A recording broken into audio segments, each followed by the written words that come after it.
Assalamualaikum warahmatullahi wabarakatuh. Selamat pagi anak-anak. Bagaimana kabar hari ini?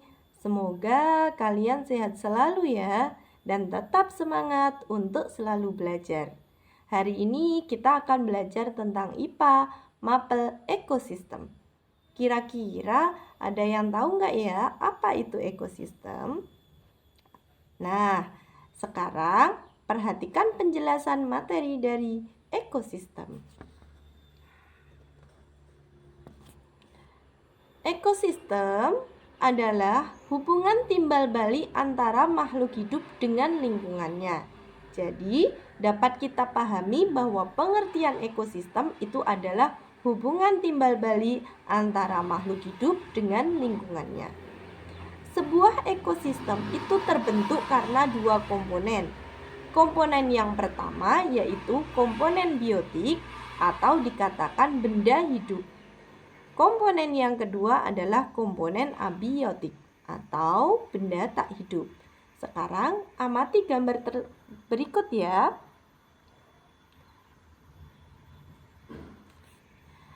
Di situ ada beberapa komponen. Di situ ada gambar tumbuhan, hewan, dan makhluk hidup lainnya.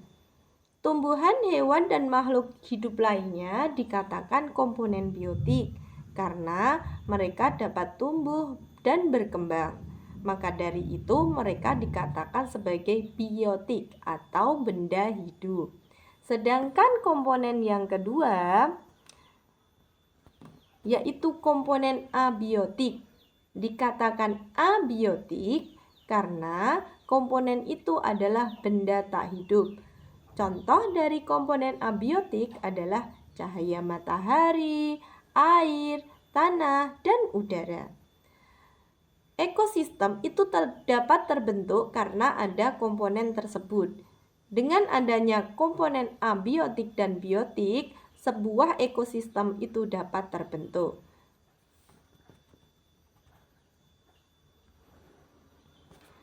Sebuah ekosistem itu terbentuk karena beberapa hal. Yang pertama, adanya sebuah individu.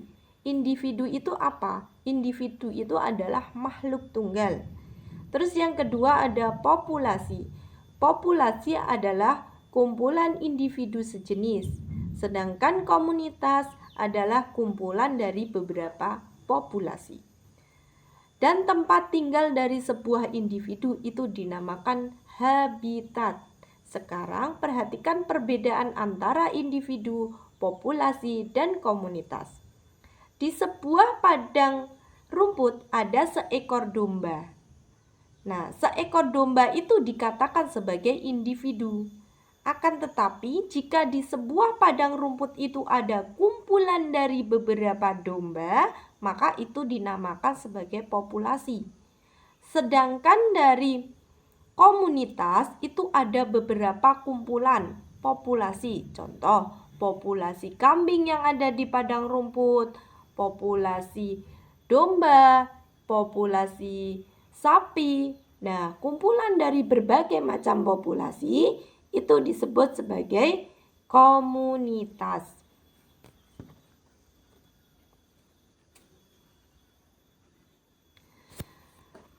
Sekarang yang kedua kita akan belajar tentang jenis makanan hewan. Hewan itu digolongkan menjadi beberapa jenis berdasarkan makanannya. Yang pertama yaitu hewan pemakan tumbuhan. Contoh dari hewan pemakan tumbuhan apa ayo? Ada yang tahu? Ya, betul sekali. Contoh hewan pemakan tumbuhan adalah sapi, ada kerbau, ada kambing, dan masih banyak yang lainnya. Yang kedua adalah hewan pemakan daging atau karnivora. Contoh dari hewan pemakan daging itu apa ya? Kalian bisa mengamati di lingkungan sekitar ya. Terus yang ketiga ada hewan pemakan tumbuhan dan daging yang disebut dengan omnivora. Omnivora contohnya ada ayam. Nah, jadi jenis makanan Hewan dapat terbagi menjadi 3, yaitu herbivora, karnivora, dan omnivora.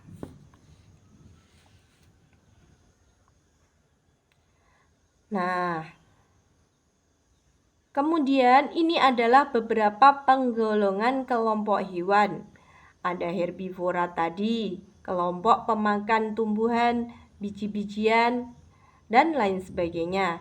Yang kedua, karnivora memiliki rahang yang tajam karena hewan itu digunakan untuk memakan daging.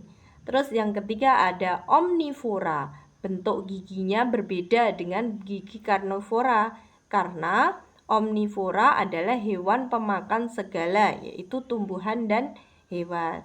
Terus yang keempat ada insektivora atau kelompok hewan pemakan serangga. Itu adalah beberapa penggolongan hewan berdasarkan jenis makanannya. Nah, selanjutnya kita akan belajar tentang rantai makanan. Rantai makanan itu adalah peristiwa memakan dan dimakan antara makhluk hidup menurut urutannya tertentu. Tingkat pertama itu adalah produsen.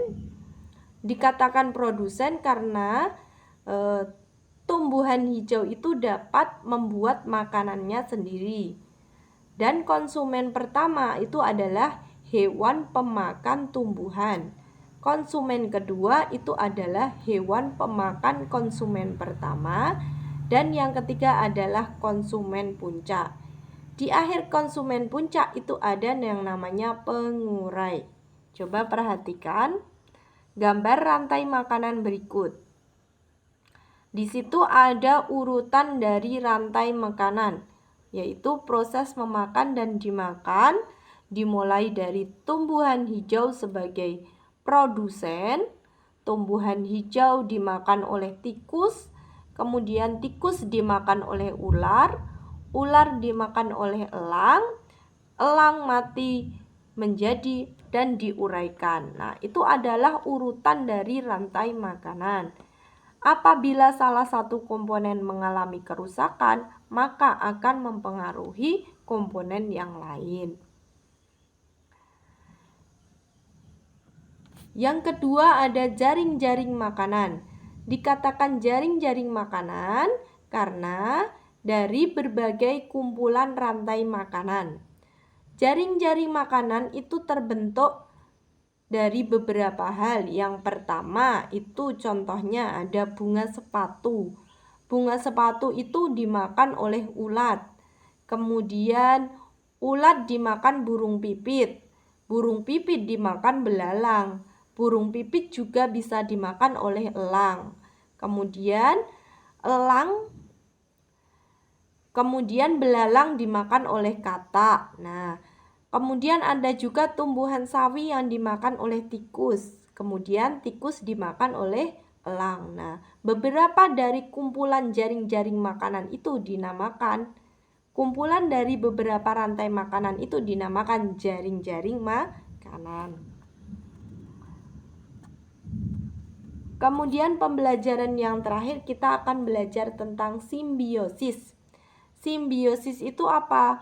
Hubungan antara dua makhluk hidup yang saling mempengaruhi. Jadi, adanya pengaruh dari hewan satu terhadap hewan yang lain. Simbiosis dibagi menjadi 3, yaitu simbiosis mutualisme, hubungan antara dua organisme yang berbeda jenis namun saling menguntungkan. Contohnya di situ ada gambar kupu-kupu dengan gambar bunga. Nah, di situ saling menguntungkan karena apa? Kupu-kupu mengambil madu yang ada di bunga. Kemudian kupu-kupu membantu proses penyerbukan pada bunga tersebut. Nah, hubungan yang saling menguntungkan itu disebut dengan simbiosis mutualisme. Bisa dipahami anak-anak? Yang kedua ada apa? Ya, simbiosis komensalisme. Dikatakan simbiosis komensalisme karena dua makhluk hidup yang satu menguntungkan sementara yang satu tidak dirugikan atau tidak dirugikan atau tidak diuntungkan. Nah, bisa dikatakan netral. Contohnya, ada gambar anemon laut dengan ikan badut. Nah, anemon laut itu tidak dirugikan ketika ikan badut bersembunyi di sela-selanya. Sedangkan anemon laut merasa tidak dirugikan. Nah, interaksi keduanya itu disebut komensalisme karena ikan badut merasa diuntungkan, sedangkan anemon laut tidak dirugikan. Dan yang ketiga ada simbiosis parasitisme. Simbiosis parasitisme itu apa? Ketergantungan yang terjadi ketika pihak yang satu mendapat keuntungan dan yang satu itu dirugikan. Contohnya pada gambar itu ada tanaman tali putri yang merambat pada inangnya. Tali putri itu diuntungkan karena memperoleh makanan atau sari-sari makanan pada inangnya. Sedangkan inangnya itu merasa dirugikan karena sari-sari makanannya diambil. Lama-kelamaan pohon inangnya itu akan mati. Nah, simbiosis itu dikatakan parasitisme karena merugikan salah satu makhluk hidup. Jadi bisa dipahami ya bahwa simbiosis dibagi menjadi tiga: mutualisme, komensalisme, dan parasitisme. Nah, itu tadi beberapa dari materi yang kita pelajari. Jadi banyak hal yang bisa kita ambil dan kita manfaatkan dalam kehidupan ekosistem yang ada di lingkungan sekitar. Nah, itu tadi penjelasan dari Bu Guru. Kalian bisa memahaminya dan mempelajarinya lebih lanjut. Nah, Bu Guru akhiri pembelajaran hari ini. Semoga bermanfaat. Wassalamualaikum warahmatullahi wabarakatuh.